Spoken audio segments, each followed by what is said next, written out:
ಅಸಮರ್ಪಕ ವಿದ್ಯುತ್ ಪೂರೈಕೆ ಖಂಡಿಸಿ ಚಿಕ್ಕಬಳ್ಳಾಪುರದಲ್ಲಿ ರೈತರು ಪ್ರತಿಭಟನೆ ನಡೆಸಿದ್ದಾರೆ. ಗೌರಿಬಿದನೂರು ತಾಲೂಕಿನ ಅಲ್ಲಿಪುರ ಗ್ರಾಮದ ಬೆಸ್ಕಾಂ ಕಚೇರಿಗೆ ಮುತ್ತಿಗೆ ಹಾಕಿದ ರೈತರು ಒಂದು ವಾರದಿಂದ ಪಂಪ್ಸೆಟ್ಗಳಿಗೆ ವಿದ್ಯುತ್ ಪೂರೈಕೆ ಮಾಡದಿದ್ದಕ್ಕೆ ಆಕ್ರೋಶವನ್ನು ಹೊರಹಾಕಿದ್ದಾರೆ.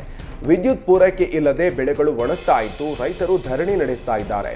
ಈ ಕೂಡಲೇ ವಿದ್ಯುತ್ ಸಮರ್ಪಕವಾಗಿ ನೀಡಬೇಕು ಅಂತ ಆಗ್ರಹ ಮಾಡಿದ್ದಾರೆ.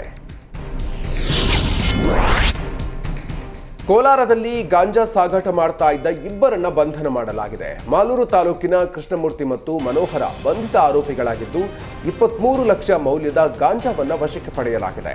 ಆಂಧ್ರಪ್ರದೇಶದಿಂದ ಕರ್ನಾಟಕಕ್ಕೆ ಗಾಂಜಾ ಕಳ್ಳ ಸಾಗಾಟನೆ ಮಾಡಲಾಗ್ತಾ ಇದ್ದು ಗಾಂಜಾ ಸಾಗಿಸ್ತಾ ಇದ್ದ ಆಟೋವನ್ನ ವಶಕ್ಕೆ ಪಡೆಯಲಾಗಿದೆ. ಮುಳಬಾಗಿಲು ಗ್ರಾಮಾಂತರ ಪೊಲೀಸ್ ಠಾಣೆಯಲ್ಲಿ ಈ ಬಗ್ಗೆ ಪ್ರಕರಣ ದಾಖಲಾಗಿದೆ.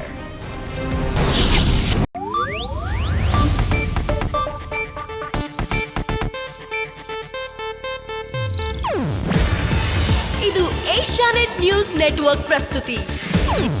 ನೀವು ನೋಡ್ತಿದ್ದೀರಾ ಏಷ್ಯಾನೆಟ್ ಸುವರ್ಣ ನ್ಯೂಸ್.